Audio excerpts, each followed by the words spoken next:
नमस्कार, सत्यहिंदी.com में आपका स्वागत है। एक नजर अब तक की सुर्खियों पर। किसानों के दिल्ली चलो आंदोलन का आज 5वां दिन है। नए कृषि कानूनों के खिलाफ दिल्ली हरियाणा के सिंघू बॉर्डर पर किसानों का विरोध प्रदर्शन जारी है। वहीं दिल्ली यूपी के गाजीपुर गाजियाबाद बॉर्डर पर भी सुरक्षा व्यवस्था के बीच किसान प्रदर्शन जारी रखे हुए हैं। रविवार को प्रदर्शनकारी किसानों ने कहा था कि वो सरकार के साथ बातचीत करने के लिए तैयार हैं, लेकिन कोई भी शर्त नहीं मानेंगे। इनमें सिंघू और टिकरी बॉर्डर से दिल्ली के बुराड़ी मैदान में जाने जैसी शर्तें शामिल हैं। भारतीय किसान यूनियन के नेता राकेश टिकैत ने ऐलान कर दिया है कि वो 26 जनवरी तक यहां पर रुकेंगे।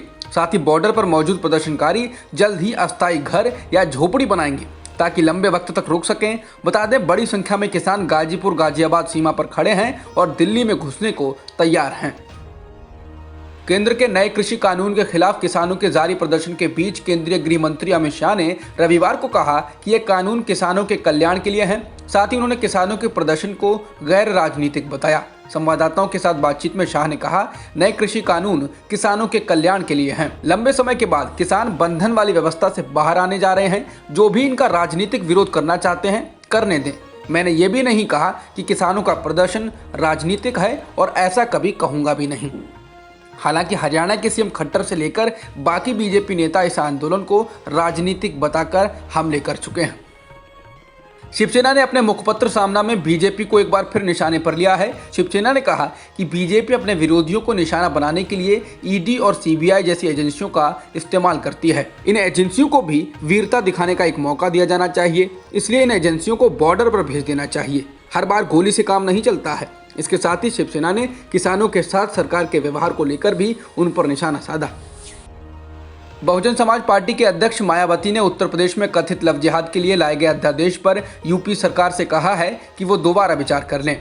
उन्होंने ट्वीट कर कहा कि लव जिहाद को लेकर यूपी सरकार द्वारा आपाधापी में लाया गया धर्म परिवर्तन अध्यादेश अनेकों आशंकाओं से भरा है, जबकि देश में कहीं भी जबरन व छल से धर्मांतरण को ना तो खास मान्यता है व ना ही स्वीकार्यता। इस संबंध में कई कानून पहले से ही प्रभावी हैं। सरकार इस पर पुनर्विचार करे, बीएसपी की ये मांग है।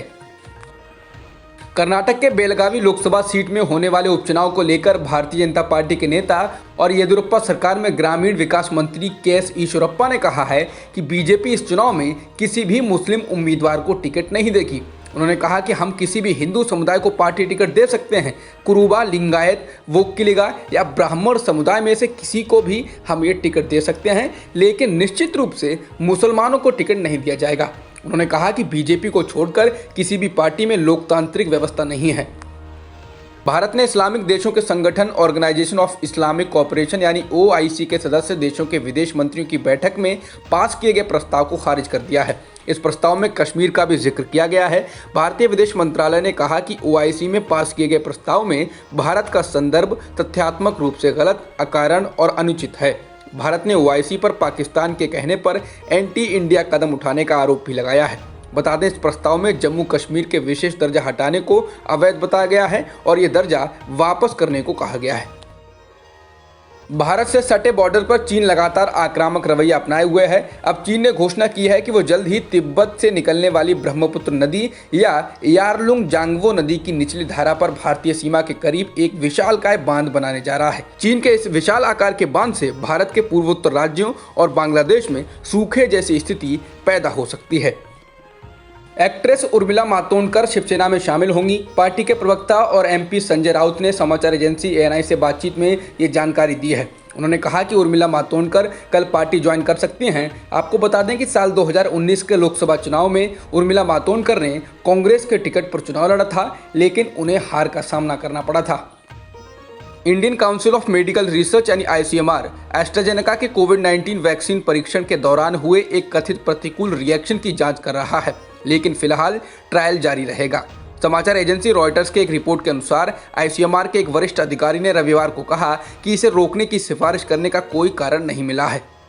बता दें, रॉयटर्स के मुताबिक 40 वर्षीय एक शख्स ने शिकायत की कि ब्रिटेन की दवा कंपनी एस्ट्राजेनेका के सहयोगी सीरम इंस्टीट्यूट ऑफ इंडिया की ओर से चलाए जा रहे ट्रायल में जब उन्हें वैक्सीन दी गई तो उसके बाद उन्हें गंभीर न्यूरोलॉजिकल और साइकोलॉजिकल लक्षणों का सामना करना पड़ा। भारत में एक दिन में 38,772 नए कोरोना संक्रमण के मामले दर्ज किए गए हैं, जिसके बाद भारत में कुल संक्रमितों का आंकड़ा 94,31,000 के पार हो गया है और मृतकों की संख्या भी 1,37,000 से ज़्यादा हो गई है। फिलहाल एक्टिव मामले 4,46,000 से अधिक हैं। राजस्थान में कोरोना वायरस से संक्रमित राज्य की पूर्व मंत्री और बीजेपी नेता किरण माहेश्वरी की मौत हो गई है। किरण राजसमंद विधानसभा क्षेत्र से तीसरी बार पार्टी विधायक भी थी। भाजपा नेत्री कोरोना के इलाज के लिए मेदांता में भर्ती थी। ऑस्ट्रेलिया ने चीन से कहा है कि वो अपने सरकारी ट्विटर अकाउंट पर एक फेक तस्वीर शेयर करने के लिए माफी मांगे। इस तस्वीर में एक ऑस्ट्रेलियाई सैनिक को एक अफगान बच्चे की हत्या करते हुए दिखाया गया है। एक टीवी संबोधन में ऑस्ट्रेलिया के प्रधानमंत्री स्कॉट मॉरिसन ने कहा कि चीन को यह घृणित तस्वीर साझा करने के लिए शर्मिंदा होना चाहिए। ऑस्ट्रेलिया के विस्फोटक सलामी बल्लेबाज डेविड वार्नर भारत के खिलाफ अगले एक दिवसीय मैच और 3 मैचों की T20 सीरीज से बाहर हो गए हैं। रविवार को सिडनी में दूसरे वनडे के दौरान ग्रोइन में चोट के कारण उन्हें मैदान से बाहर जाना पड़ा था। माना जा रहा है कि वह 17 दिसंबर से शुरू हो रही टेस्ट सीरीज तक ठीक हो जाएंगे।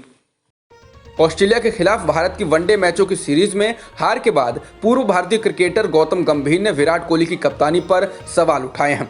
उन्होंने कहा कि वो नहीं समझ पाए कि क्यों विराट कोहली ने बुमराह जैसे गेंदबाज से नई गेंद से बस 2 ओवर करवाए। गौतम ने कहा कि वो विराट की कप्तानी को नहीं समझ पा रहे हैं कि वो क्या कर रहे हैं। अब तक की खबरों में इतना ही। बाकी खबरों के लिए बने रहिए सत्यहिंदी.com के साथ।